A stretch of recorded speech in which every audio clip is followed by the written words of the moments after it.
Papunta kami sa Wadi Nakab. Ilang kilometers to, Dwight? 19 kilometers, di ba? So, kaka-start lang namin. Alas 7:30 na ng umaga. Medyo challenging to. Hopefully matapos namin, pero siguro hanggang alas 12 lang kami. Kung saan man kami makaabot ng bandang 10, balik na rin kami agad. Medyo malayo yung 19 kilometers kung susubukan namin tapusin. Pero kaya mo ba, Dwight, kung sakali? 19 kilometers? Basic. Alright. Sobrang lamig pala ngayong umaga. Ang totoo niyan, lumabas kami ni Dwight ng 6 AM. Naligaw lang kami kung saan kami sumuot kanina, kaya late na kami nakapag-start. Okay, let's go. Si Dwight pala yung nagplano ng hike na to. Pagbigyan natin yung kati-kati niya. Nabibitin kasi kami sa pagbabike kasi walang magandang trail ng bike dito. Kahapon nagbike ulit kami, pero umikot-ikot lang kami sa Corniche. Walang kasawang Corniche. Dito magsasawa ka. Magsasawa ka sa paglalakad.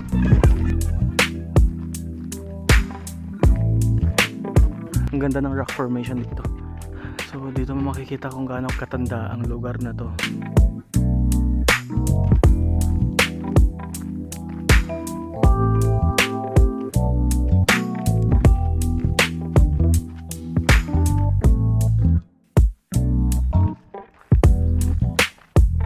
Sa wakas, nababas na si Haring Araw. Siguro mga 2 to 3 kilometers pa lang kami. Hindi siya nakakapagod kasi maganda yung panahon.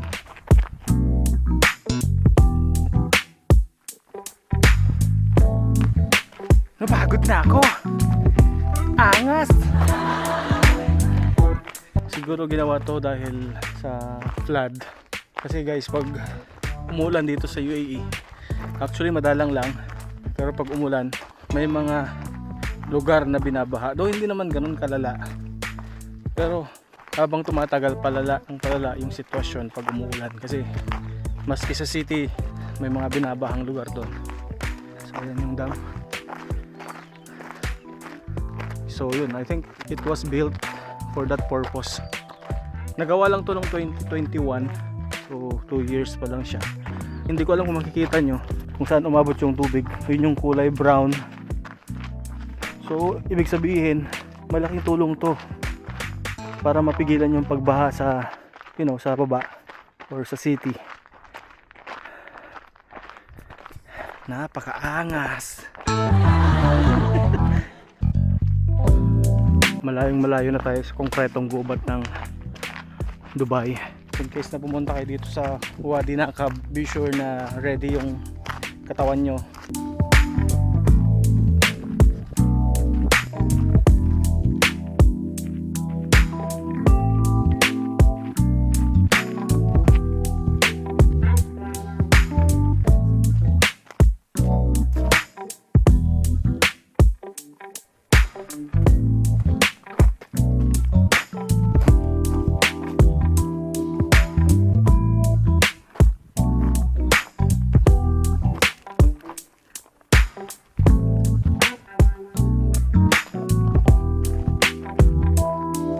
Daming nag-hike dito.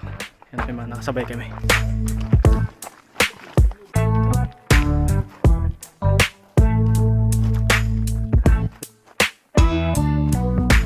Ito yung tinatawag nilang Red Wall dito sa Wadi Nakab. Wow.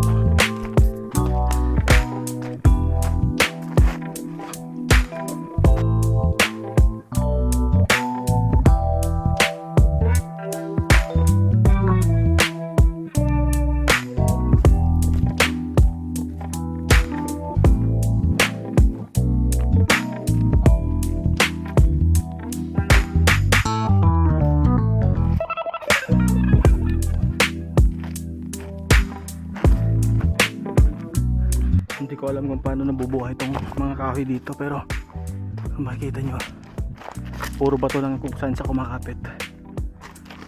Galing.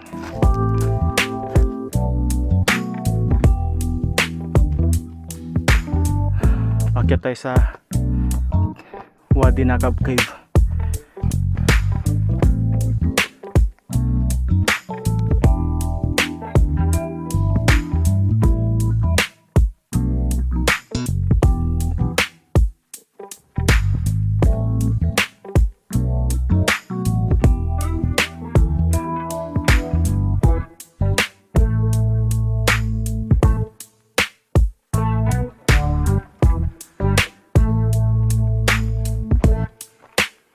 kami sa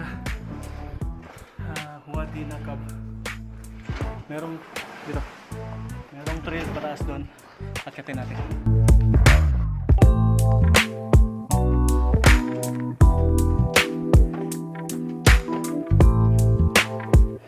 Napakaangas.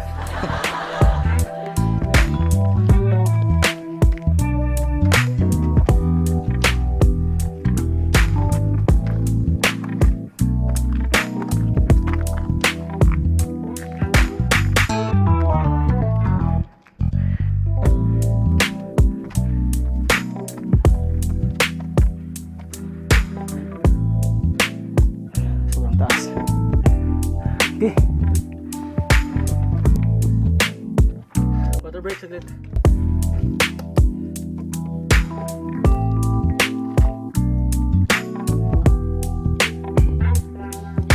Ang tarik nung inakyat namin. Actually hindi pa tapos. Subukan natin hanggang sa dulo. I think pwedeng pumunta sa taas. Makapagpaaros ulit. Let's go.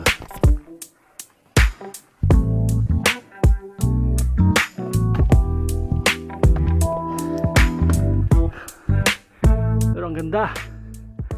Grabe, ang ganda.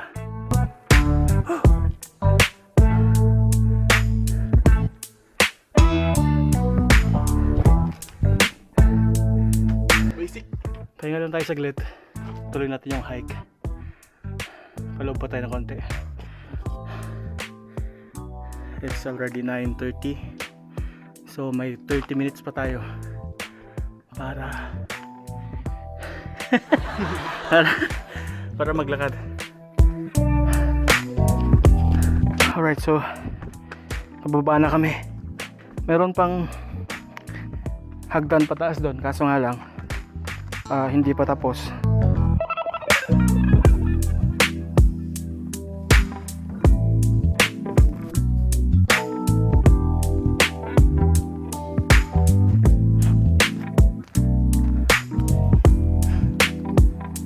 Break kami saglit, tapos uwi na rin kami mamaya. Tumuloy kami ng konti doon kanina, medyo alanganin yung daan, medyo maakyat na siya at it's almost 10, so break lang kami ng 5 minutes tapos uwi na.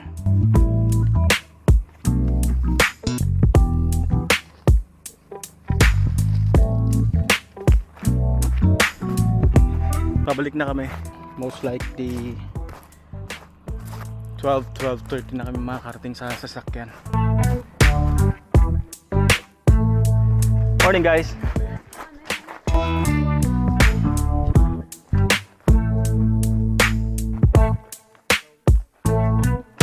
Hi, morning.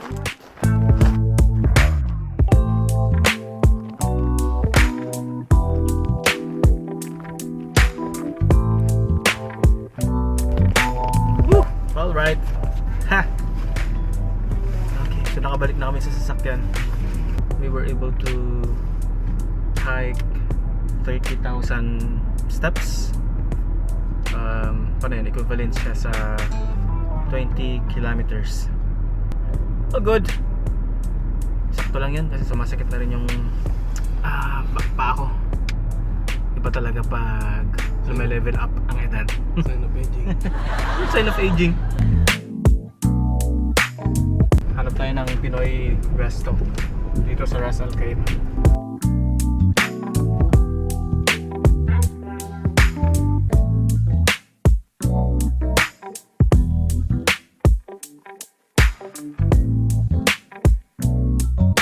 Pauwi na kami at magpapahinga.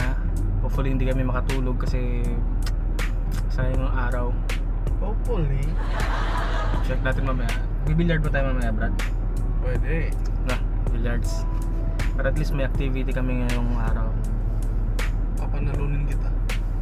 Lagi ka naman talo eh. Alright, later. Ganda ng araw ngayon. Good morning. Alright, so after namin umuwi kahapon, diretso tulog kami hanggang gabi. Kaya wala rin nangyari. Let's start the day. Kain muna saglit and car wash tayo. Okay?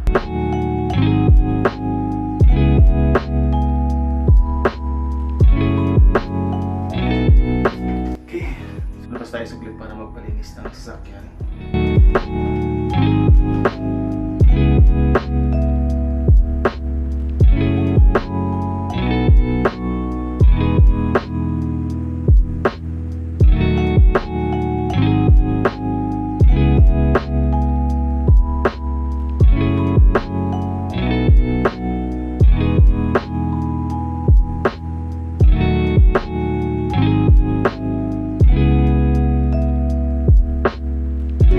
Car wash done.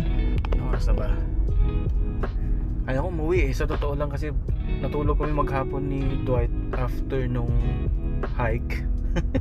So walang nangyari kahapon sa totoo lang. Natulog kami pagka ligo. Natulog agad hanggang I think hanggang alas 12 or alas 11 na ng gabi. Tapos natulog na naman. Bumawi lang yung tulog. So ngayon ayaw ko umuwi. Okay, so tawagan natin siya. Hindi ko na siya pinasama para mabilisan lang yung lakad. Ngayon, check ko lang yung sasakyan. Ayayin natin siya mag-billiard. G.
Hoy, bagsat!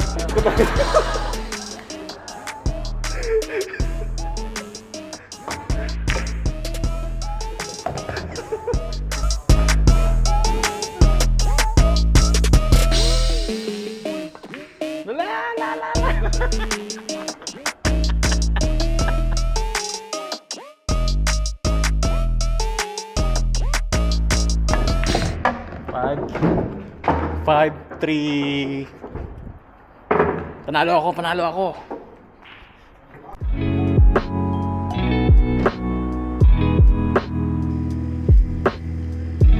Bili kami ng pangpansit bihon. Sulitin ang natitirang oras kasi bukas back to reality na sa Dubai.